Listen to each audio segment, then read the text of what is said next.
Week 6 has arrived, and what a great slate of games. Speaking of 6, it's time for the Pick 6 segment presented by DraftKings Sportsbook. MJD, let's go.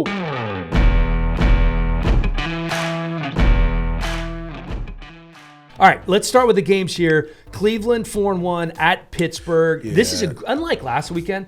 This is a great slate of games. The secondary for Pittsburgh struggled against the Eagles. Travis Fulgham came in there. He was on the street a couple of weeks ago, just torched him. What Odell and Jarvis going to do? Pittsburgh's banged up on the O-line with Pouncey and DeCastro both hurting. That could leave the middle of that O-line vulnerable. And then Myles Garrett's coming off the edge. Those are the areas that I'm going to be looking at. I think Pittsburgh and Cleveland are very evenly matched, and I'm going Cleveland here, 27-24 in Pittsburgh. We're going to have some differences this week, man. Yeah. Oh, we already sent you my picks, but I'm going Pittsburgh. It's their defense. I think again, this offense hasn't seen this style of defense yet, and the true matchup is those offensive tackles for the Browns going against Bud Dupree and T.J. Watt. Mm-hmm. Okay. We're going to see how real things can get in this situation. Chicago 4-1 at Carolina 3-2. The Panthers actually favored in this one, but the Bears aren't as good as their record. They have 4 wins against teams with a combined record of 4-14. Panthers have won 3 in a row. They're rolling without McCaffrey after that 0-2 start, and they're the only team that started the season with a new head coach and a new quarterback to have a winning record in this COVID year. Incredibly impressive, man. You've been digging for these stats, huh? Dude, I'm going Carolina 30-21. Oh, that's a big one. All right, listen, again, this is the time of the year when the defense starts to pick up and start making plays. Just like the Pittsburgh Steelers defense, you're going to have to lean on them, right? I think the Chicago Bears are starting to find their niche defensively. We saw what Khalil Mack was able to do on Thursday night. I think you'll see more of that. Do you see anyone blocking him on that? So trying to get the ball down the field to Robbie Anderson is going to be tough. I think they're going to have to lean on the run, and this defense is playing better and better and better. And so they made some adjustments in the second half that kind of threw Brady off a little bit. I'm going to go with Chicago in this one. Okay. All right. So we have 2 different picks. I'm about to bounce. Hey, it's the comeback. All right. Green Bay, Battle of the Bays, undefeated, taking on Tampa 3-2. The Bucs went the final 3 quarters without a touchdown last week, and it still took a late field goal and a brain fart from Brady for the Bears to beat them. I'm not that worried about Tampa. They played on Thursday night. They've had some extra time. They've rested. They've done some self-scouting. Chris Godwin's running again. He could be back. Brady's even making fun of himself with that congratulatory tweet to LeBron holding up the 4 fingers. He was ahead of his time. To me, the key for Tampa is self-inflicted wounds. Can't do it against Green Bay. Listen, I was going to touch your knee, but I'm not going to do it. I'm just going to put my hand here. Stop. Don't touch my knee. Aaron Rodgers right now. Oh, really? I'm not picking against the Green Bay Packers. Okay. I refuse to do it.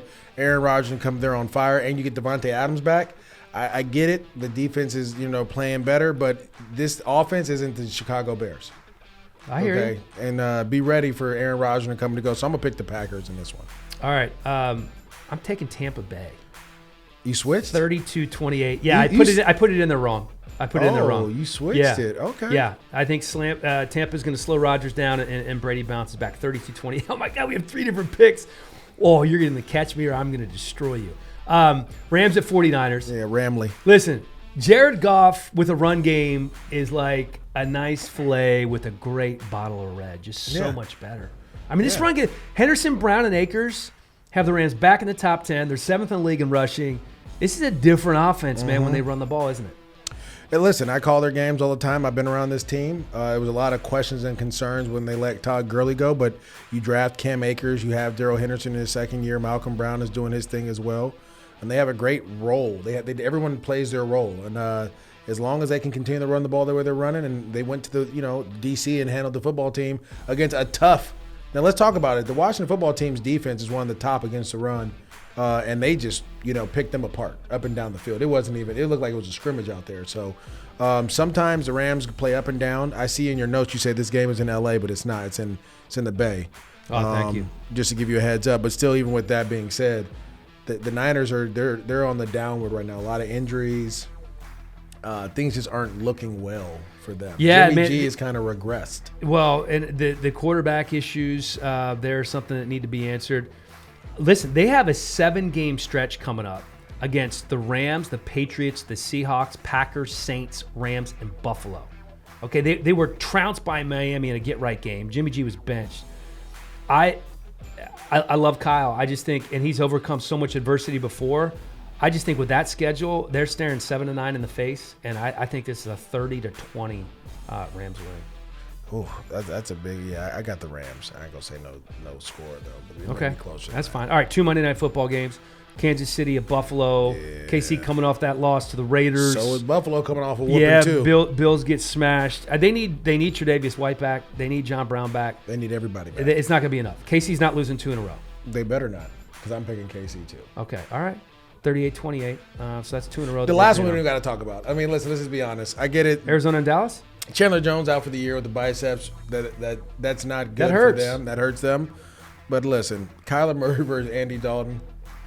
Hey, don't listen. Man. Don't just take a big dump on Andy Dalton. Okay, I'm sorry. The Red Rifle took the Bengals to the playoffs 5 different times. Yeah, and he went down the stretch with the Giants. And hey, listen, this Dallas defense is awful. And that's what I'm trying to tell you. Awful. The Arizona Cardinals defense they're solid, but as bad as I'm glad I have DeAndre Hopkins in fantasy because he's about to go crazy this week. Literally. I might take the Alabama starting defensive unit over the Cowboys starting. I know that sounds crazy. No, people do that, but the Cowboys are terrible. They have a lot of talent. They're just doing too much. Who's checking D-Hop for Dallas? Trevon Diggs? Yeah, maybe young Diggs out there. He got to get baptized by fire. Well, he's actually played well, but I'll bet you they don't even put him on him the whole game. Kyler Murray averaging over 7 yards a carry, completing 70% of it. He's going to eat him up. This isn't going to be close, man. I got 40-24 Arizona. I like that. You like that? I like that. I like that we have 3 different games this week. Oh, yeah, it's time to come back. And let me tell you something. Most people just pick the games. It's no big deal. MJD is competitive, dude. Like, we're texting early in the week, and he wants to know how he did, how I did. Why wouldn't I? And he's keeping track. Yeah, I want to make sure. All right, man. I know you got to run. I appreciate the time, as always. Our picks are in. I thought we had a good chat this week. And Henry Ruggs. We can have you know what? We can, I think the chats will get better, too, as the more the season goes on, things start to play out. We need bigger sample sizes, too. Yeah, I mean, the Le'Veon Bell situation really just, caught the NFL world off guard. You get fired on your day off. Come on. Yeah. Who does that? It's not Friday. You're right. It's not. It's Wednesday, almost Thursday. Thanks, buddy. No problem, bro.